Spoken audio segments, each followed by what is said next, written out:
à toutes et à tous, c'est Ahmed, j'espère que vous allez bien, j'espère que vous avez apprécié la vidéo d'hier, clôture mensuelle, pas si désastreuse que ça, on va en parler bien sûr dans cette vidéo, quelques news extrêmement intéressantes, après Binance et DYDX, c'est Bybit qui quitte le sol canadien, on va en parler dans cette vidéo, on commence maintenant. Avant de commencer, je vous invite toujours à rejoindre le Discord des rois du marché. Vous trouverez le lien dans la description à l'intérieur, une documentation qui s'appelle la stratégie 4 euros. N'hésitez pas à l'utiliser, vous en imprégner, vous en inspirer pour vous aussi trouver votre propre style d'investissement, que ce soit sur le court, moyen, long terme, voire très long terme, plutôt long terme, très long terme, puisque il se passe pas grand chose sur ce marché. On a le temps avant les prochains halvings et prochaines accélérations aussi. En tout cas, c'est clairement ce que je joue personnellement. Côté Bitcoin, on est en train de réintégrer ce fameux range. On a clôturé une bougie en mensuel juste au-dessus des 27 000 $. Donc c'est exactement ce qu'on voulait attendre. On ne voulait pas clôturer ici en dessous des 26 970 $.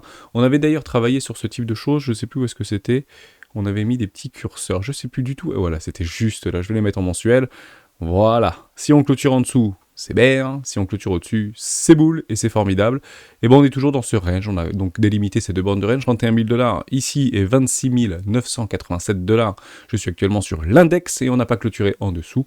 Dès lors, on est toujours dans ce range et on travaille ce range tout simplement. Actuellement, si on prend par rapport au précédent mouvement, je vais rester en mensuel, on va le cliquer juste ici, on va aller chercher notre top actuellement provisoire ou peut-être définitif par rapport à cette remontée, je ne le sais pas encore. On est exactement sur le premier arrêt, on travaille le premier arrêt. Tant que le premier arrêt tient, le premier arrêt, qu'est-ce que c'est? C'est de faire un nouveau plus haut, bien évidemment. On repasse en daily et on a observé quelque chose de très intéressant. Hier, ce gap a été comblé. C'était assez intéressant puisque je pense que beaucoup l'ont joué. Ça a été vraiment aux cheveux près, juste là, vraiment le comblage du gap. Derrière, on essaye de faire un petit pullback et puis malheureusement, on se fait rejeter dans la soirée. On peut quand même enlever ce gap. Ce gap a été donc comblé. Vous en avez un tout petit peu plus bas sur les 24 825 $. Vous en avez un également plus haut juste là. Vous le voyez pas, mais hop, je vais vous le mettre comme ceci, voilà, entre les 29 000 et les 30 000 $, et vous en avez également beaucoup plus bas, bien évidemment, hein, ça vous les connaissez également, 20 000 $, pardon, je voulais pas faire ça, vous en avez énormément plus bas, juste là, sur les 10 000 $, vous en avez encore plus bas sur les 3 600 $, 7 000 $, etc., et vous en avez plus haut également, 35 000 $, c'est celui, personnellement, que j'aurais aimé jouer, je pensais vraiment que ça allait aller un peu plus vite, mais bon, bah malheureusement, je ne connais pas l'avenir et vous en avez un tout petit ici sur les 53 000 $ si on passe sur des time frames en 4 heures. Voilà, pas plus de choses à dire par rapport à ça. Les institutionnels ont annulé donc toutes les hausses, si vous voulez, du week-end, hein, parce que clairement, c'était les hausses du week-end, ont été annulées. On repart dans les cordes. Ethereum, beaucoup plus vaillant. Hein, Ethereum, on peut l'observer ici, on est juste en train de faire le wake-up check par rapport à ces W, petits W sur des W daily, sur des W daily et peut-être potentiellement un petit W weekly qu'on peut éventuellement valider. Voilà un petit wake-up check ici sur un minuscule petit W weekly avec 3 bougies, certains en compteront 5 minimum, mais on peut éventuellement partir du constat que c'est validé, hein, et on est en train de faire le wake-up check et on garde donc et on gagne même de la dominance vis-à-vis de Bitcoin par rapport à Ethereum. Enfin, Ethereum gagne de la dominance vis-à-vis de Bitcoin. C'est plutôt intéressant à observer. Et par rapport au market cap total, on est peut-être en train de jouer une espèce de distribution juste ici par rapport à l'oubli qu'on avait tracé il y a tellement longtemps maintenant et qu'on avait dit, bah ça devrait peut-être arriver ici. On était peut-être là-dedans. On dit, bah, on commencera peut-être à s'intéresser à des cryptoactifs lorsqu'on sera peut-être là-dedans. Et ben maintenant, nous y sommes. On croise même bullish ici sur du weekly, c'est assez impressionnant. On peut donc faire une magnifique accélération haussière. Pour l'instant, c'est clairement pas ce qu'on voit. On est en train de travailler sous des résistances. Bah, le plus probable, qu'est-ce que c'est? Bah, c'est d'aller chercher le bas de ce canal descendant, une espèce de bisou, un canal descendant ici, pour peut-être nous donner une forme de halle saisante prématurée, pré-halving, pourquoi pas, hein, c'est pas complètement délirant, c'est à peu près ce qui s'était passé précédemment, mais actuellement, on ne l'observe pas. Hein. Là, on prend plutôt des arbitrages sur quelques crypto-monnaies qui semblent potentiellement surperformé. Hein. On peut parler par exemple de GRT qui se défend bien, Case aussi qui se défend bien, qui d'ailleurs est une crypto plutôt d'anonymisation. On peut parler également de Flux qui se débrouille plutôt pas mal en ce moment. On fera un top crypto des membres pour samedi ou pour dimanche avec grand plaisir et on en parlera bien sûr dans le live de demain. J'ai pas plus de choses à dire, hormis ceci, par rapport au consensus. Les opérateurs de marché ont dû voir une news que je n'ai pas vue puisqu'on est passé de 70% 5,25, 5,50 à 70%, 50, 65, 70%, 5, 5,25. Est-ce que j'ai une news que j'ai pas vu passer par rapport à cette remontée des taux? Est-ce que ça y est, on est peut-être arrivé un petit peu et on essaye d'encadrer un espèce de plateau. La question reste ouverte, mais en tout cas, ça devrait être plutôt bénéfique pour l'ensemble du marché. Et on attendra bien évidemment l'ouverture de Wall Street à 15h30. On a également le DXY. Pourquoi le DXY est important à observer? Puisque on a enfin relevé le plafond de la dette américaine, donc ça devrait être fait là dans les prochaines heures, donc en tout cas avant le lundi 7 juin me semble-t-il, c'est en tout cas l'objectif qui se sont fixés, et puis on voit que le DXY continue à s'apprécier alors qu'on relève encore et toujours le plafond de la dette, donc on finance, si vous voulez, le déficit budgétaire des États-Unis depuis les 70 dernières années, et tout se passe bien pour le roi dollar, puisqu'on continue à apprécier ce petit mouvement ici, on est peut-être en train même de faire des magnifiques structures, mais tant que le premier américain le plus relevé, qu'est-ce que c'est de faire un nouveau plus bas, on reste sur cette dynamique-là. Est-ce que c'était déjà arrivé précédemment? Oui, c'est déjà arrivé ce type de choses, on l'avait déjà observé il y a quelques années en arrière, si on peut se retrouver à peu près ici, un petit peu comme en 2002 si vous voulez, on s'était violemment craché si vous voulez au niveau du DXY, donc est-ce qu'on peut reproduire exactement la même chose? La question reste ouverte, je n'en ai pas la moindre idée. On avait d'ailleurs des objectifs de cours plutôt sur les 117-121, ceci sera bien évidemment atteint si on venait à cracher. Si on crache et si les marchés crachent et si les cryptos crachent et si tout crache, et ben généralement où est-ce qu'on se retourne? On se retourne dans les cryptos actifs et dans le dollar et dans notre dollar, et le dollar restera au roi ici, bien avant l'or, etc. D'ailleurs, dans l'or de crash, généralement, on liquide de l'or également. Faut le savoir aussi, c'est pas to the moon sur l'argent et sur l'or, c'est plutôt to the moon sur le dollar index, mais actuellement, on est plutôt en train de consolider, on tente une espèce de consolidation dans l'attente d'une résolution. La résolution, quand on la voit comme ça, plus probable au niveau des DXY, ben on est plutôt baissière finalement. C'est difficile de jouer des retournements, des arrachements haussiers, des choses comme ça, c'est exactement la même chose sur Bitcoin. C'est beaucoup plus difficile de jouer ici des réintégrations, des chutes, des crashs, tout ce que vous voulez. Le plus logique serait de plutôt favoriser la hausse ici, tout simplement. On est toujours sur un billet momentum institutionnel qui est relativement boule entre MA9 et MA18. Si on passe en daily, ça vient de crosser bearish, donc il faut faire attention par rapport à ça, et je voulais juste vous mettre un œil là-dessus assez intéressant, puisqu'on avait crossé haussier juste sur cette bougie. Vous voyez, cette bougie-là, elle avait crossé haussier.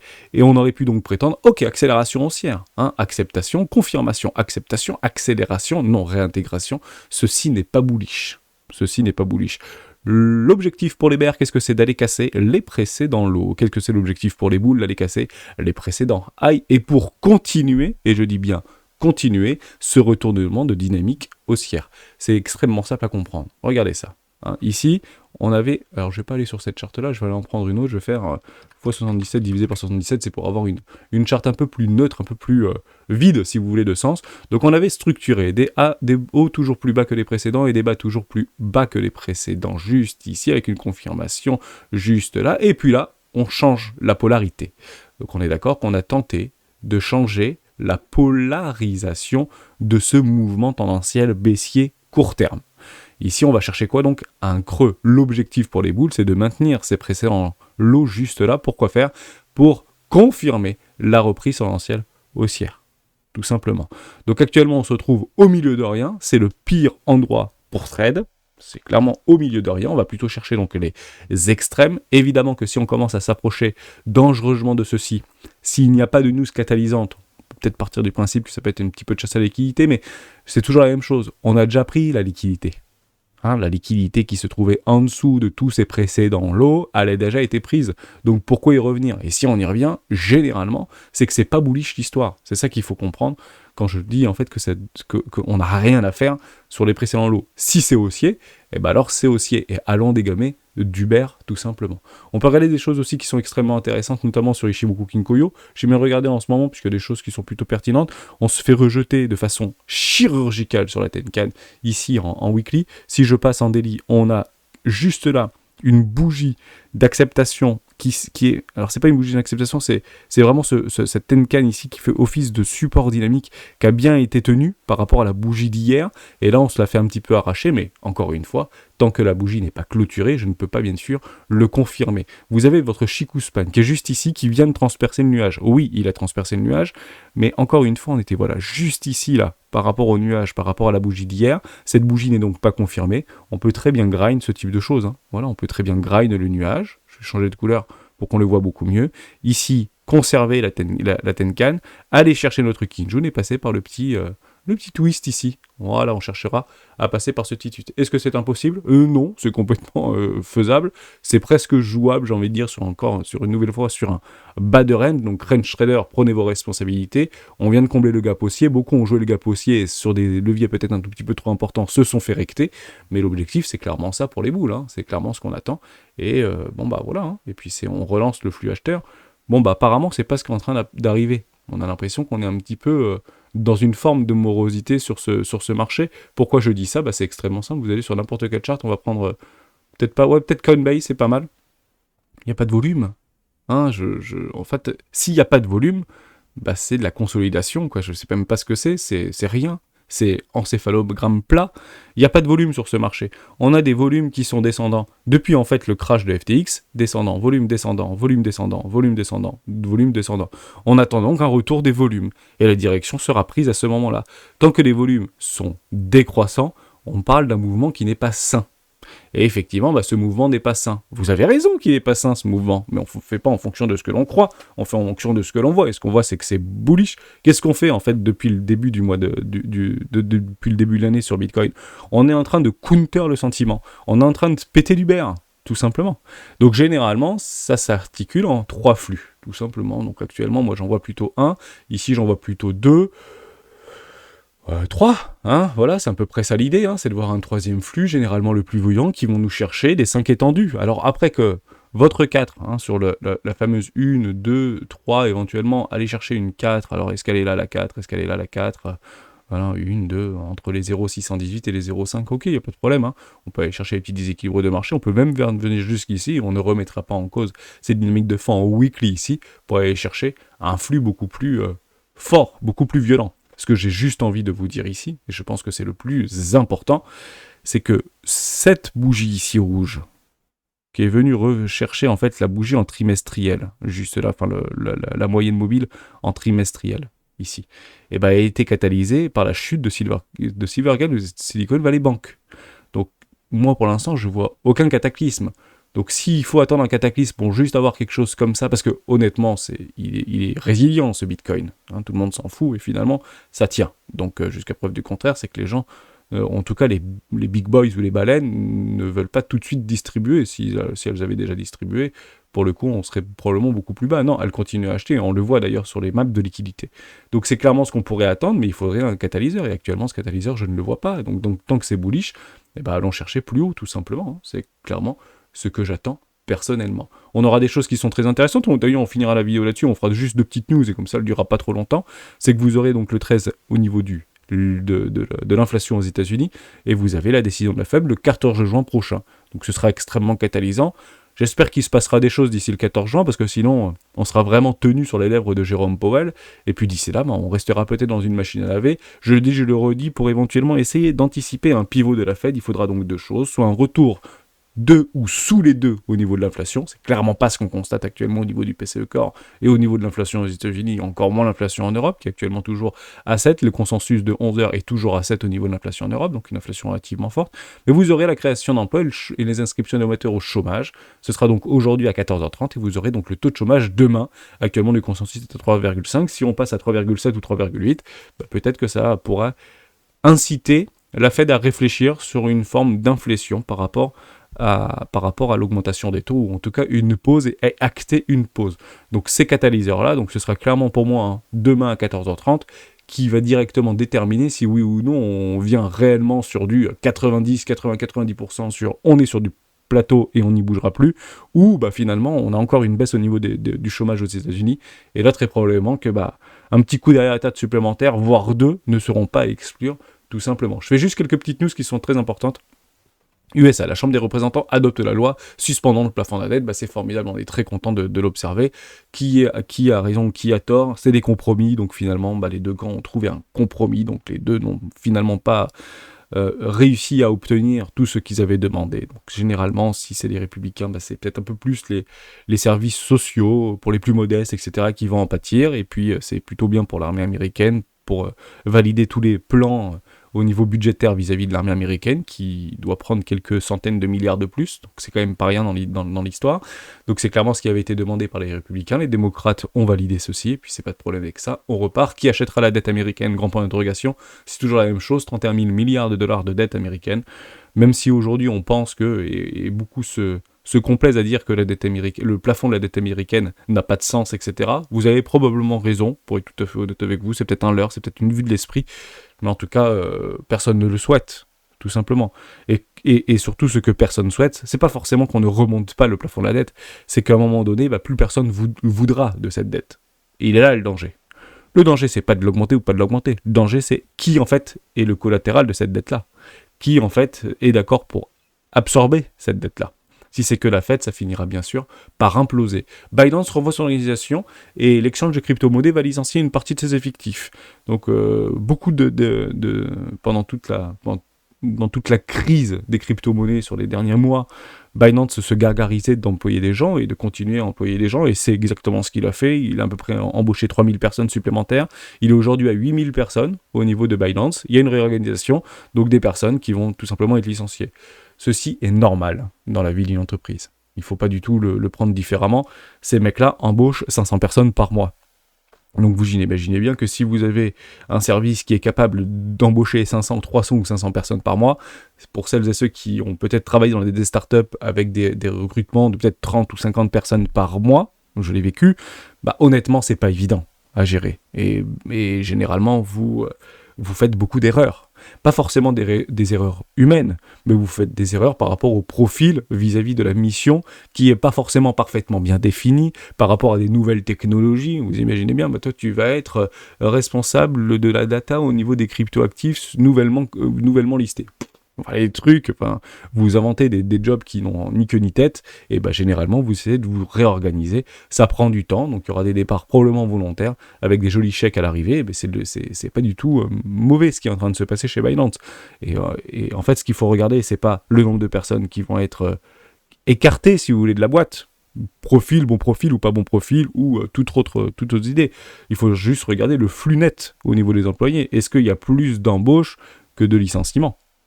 Et puis, jusqu'à preuve du contraire, il me semblerait bien que Binance ait un flux plutôt net par rapport au nombre de personnes, ce qui n'est clairement pas le cas d'autres échangeurs bien connus, ne nous y trompons pas. Au Canada, l'échange de crypto-monnaies Bybit ferme la plateforme à cause d'une régulation trop restrictive. Binance l'avait fait avant. Honnêtement, c'était qu'une question de temps pour voir pas mal d'échangeurs commencer à partir. Bybit l'a fait, et avant ça, DYDX. C'est trop contraignant au Canada. Ils sont plutôt conservateurs, donc probablement qu'ils vont conserver les Coinbase, etc., très probablement, en tout cas les gros échangeurs américains, donc Gemini, etc., et probablement le leur, tout simplement. Et ce qui est plutôt intéressant d'observer, c'est ceci. C'est pour ça que je voulais vraiment vous parler de ces news, parce que de là que Bybit parte du Canada, parce que c'est un peu trop restrictif, j'ai envie de dire, c'est la vie. Mais en France, grâce à la politique menée par le gouvernement, Binance et Crypto.com ont installé leur siège européen à Paris. Paris devient une réelle place et un vrai hub sur les crypto-monnaies. Alors, oui, on est plutôt souple, oui, tout ce que vous voulez, oui, on s'était fait un petit peu attaquer par rapport aux influenceurs, youtubeurs, tiktokers et tout ce que vous voulez au niveau des cryptoactifs, projet NFT et tutti quanti. Mais finalement, elle n'est pas passée cette loi. En tout cas, elle a été revue très fortement à la baisse. Ça a été donc validé par le Sénat et ça revient à l'Assemblée nationale. Et logiquement, c'est pas si dramatique que ça. C'est toujours la même chose. Donc des premières lectures, etc., oui, on peut en faire un espèce de buzz. Mais encore une fois, il faut laisser le temps au temps. Et aujourd'hui, la politique du président de la République, Emmanuel Macron, qu'on l'aime ou qu'on l'aime pas, c'est de réellement créer un hub technologique du Web.3 à Paris, à défaut de récupérer la place boursière de la Cities.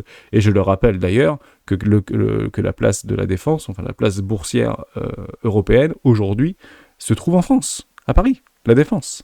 Faut le savoir, devant la Cities, vis-à-vis du Brexit.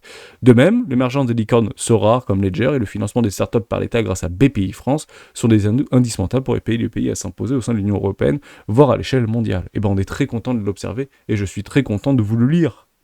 Parce que malgré tout ce qu'on peut entendre entre vents et marées, il y a des choses qui sont en train de se passer et pas en dehors de nos frontières.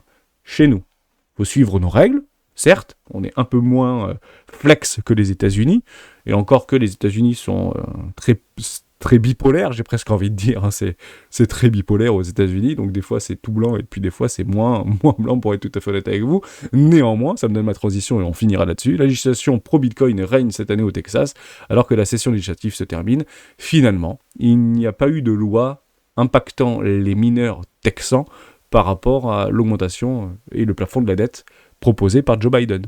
Ça a été définitivement annulé. Bon, on est très content. Donc vous voyez, c'est beaucoup plus cinglant, c'est beaucoup plus communicant aux États-Unis, beaucoup plus polarisant. Donc on va vous taxer de ce... C'était un petit peu ce qu'avait fait d'ailleurs, finalement, François Hollande, en avançant qu'on allait taxer les riches de 75%. C'était incroyable. Mais bon, finalement, vous avez bien compris que ça n'a pas été fait. Ce sont des promesses qui n'ont pas été... qui n'ont pas pu être menées à bien. Tout comme mon ennemi, c'est la finance, on l'a entendu qu'une seule fois, et pas deux. On restera là-dessus.